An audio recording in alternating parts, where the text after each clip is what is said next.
पौधारोपण किया गया। समिति के सभी अधिकारी और कार्मिकों ने पौधारोपण किया। विभिन्न प्रकार के फलदार और छायादार के पौधे लगाए गए। हरियालो राजस्थान के तहत पौधारोपण किया जा रहा है।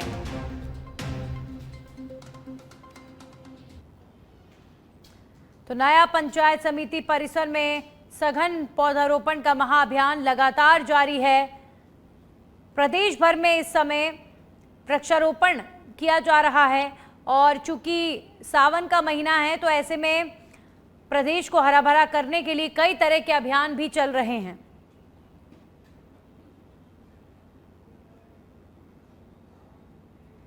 वहीं शिवगंज के समीप बड़गांव ग्राम पंचायत के देवली गांव स्थित राजकीय प्राथमिक विद्यालय की जर्जर हालत ने शिक्षा व्यवस्था की गंभीर अनदेखी को उजागर कर दिया है। हाल ही में गठित निरीक्षण टीम द्वारा किए गए भौतिक सर्वेक्षण में पाया गया कि विद्यालय के 2 कक्षा कक्ष पूर्ण रूप से क्षतिग्रस्त हैं, जबकि 2 अन्य कक्ष मरम्मत योग्य स्थिति में हैं। विद्यालय के प्रधानाचार्य झालाराम दिनकर ने बताया कि जेईएन और पीईओ की टीम ने 2 कक्षों को पूरी तरह से असुरक्षित घोषित किया है। स्थानीय निवासियों और अभिभावकों की मांग है कि जल्द से जल्द विद्यालय की मरम्मत करवाई जाए और बच्चों के लिए एक सुरक्षित और बेहतर शैक्षणिक वातावरण सुनिश्चित किया जाए।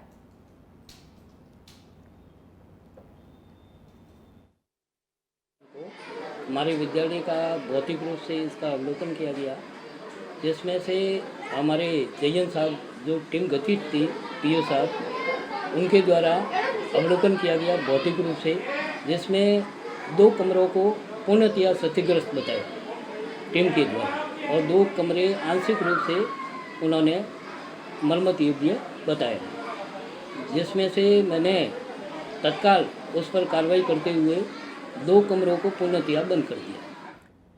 पर्यावरण संरक्षण और हरियाली को बढ़ावा देने की दिशा में एक प्रेरणादायक कदम उठाते हुए बीजेपी ओबीसी मोर्चा के जिला अध्यक्ष रमन धाकड़ ने पौधारोपण किया। एक पेड़ मां के नाम के अंतर्गत बयाना पंचायत समिति स्थित मिस्त्री मार्केट में 51 पौधों का रोपण किया गया। इस अवसर पर सभी ने पौधारोपण कर पर्यावरण संरक्षण का संकल्प लिया और लोगों को भी अधिक से अधिक वृक्षारोपण के लिए प्रेरित किया गया। रमन धाकड़ ने कहा कि एक पेड़ मां के नाम अभियान न केवल पर्यावरण को समर्पित है, बल्कि ये मातृ सम्मान का संदेश भी देता है।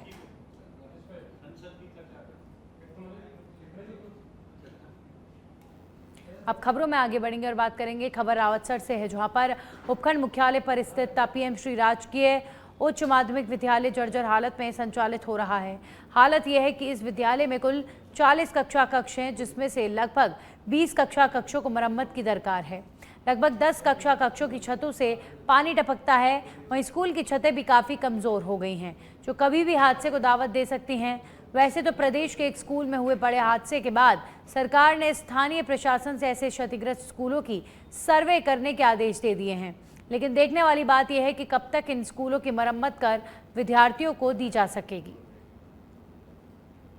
रावतसर में कुल 40 कक्षा कक्ष बने हुए हैं, जिसमें 8 में नोडल कार्यालय संचालित होता है और जो काफ़ी पुराना 1980 के आसपास बना हुआ भवन है, जिसकी पट्टी की छतियाँ वो काफ़ी जीर्ण शीर्ण है, उसके लिए मरम्मत का प्रस्ताव भेजा हुआ है।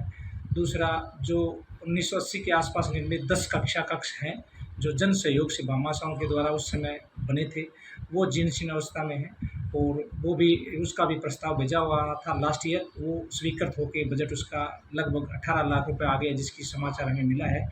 और कुल ये जो 20 कक्षा कक्ष है, जिसमें एक कक्षा कक्ष प्रतापगढ़ के अरनोद उपखंड क्षेत्र के जर्जर स्कूल आंगनवाड़ी भवनों को लेकर प्रशासन सक्रिय नजर आ रहा है।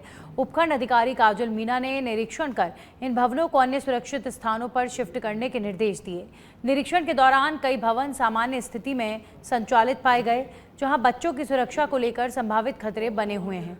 इस मौके पर ब्लॉक शिक्षा अधिकारी महेश कुमार जैन भी मौजूद रहे।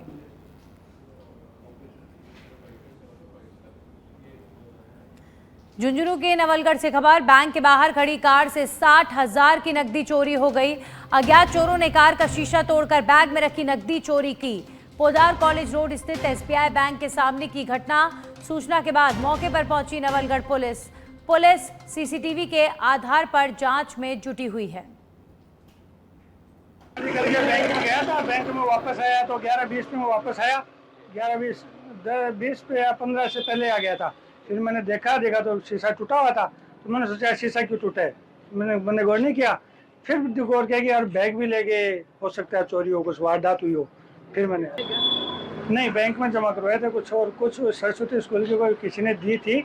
मैं रोज़ आता हूँ अलगढ़, तो उन्होंने दी थी कि वहाँ पे स्कूल में किसी बच्चे की फीस वो देंगे, तो मैं उनको लेके वहाँ से बैग में डाल के कि दौसा कोतवाली थाना पुलिस ने 22 जुलाई को बरकत स्टैच्यू पर रेलवे कर्मचारी बनवारी लाल मीणा से 3,80,000 की लूट हुई थी, जिसके आरोपी को कोतवाली थाना पुलिस ने गिरफ्तार कर बापरदा शहर में जुलूस निकालकर घुमाया। घटनास्थल पर ले जाकर मौका मुआयना कराया गया। मौके पर पीड़ित बनवारी लाल मीणा भी मौजूद रहा। बता दें कि पीड़ित 22 जुलाई को SBI बैंक से 3,80,000 रुपये निकालकर अपने घर जा रहा था, तभी आरोपी रुपए लूट कर फरार हो गया। पुलिस ने आरोपी को पकड़कर जुलूस निकाला। बांसवाड़ा शहर कोतवाली थाना क्षेत्र के रतलाम रोड और गौशाला के बीच एक बार फिर चोरों का आतंक देखने को मिला है। धारदार हथियारों से लैस चोरों की हरकतें CCTV कैमरे में कैद हो गईं। बताया जा रहा है कि ये गिरोह चोरी की नीयत से रोजाना इलाके में सक्रिय रहता है। इससे पहले भी 4 से 5 नकाबपोश युवक हथियारों के साथ क्षेत्र में देखे जा चुके हैं। लगातार बढ़ती वारदातों से क्षेत्रवासियों में दहशत का माहौल है। स्थानीय लोगों ने पुलिस प्रशासन से रात्रि गश्त बढ़ाने और CCTV फुटेज में नजर आए आरोपियों को जल्द पकड़ने की मांग की है।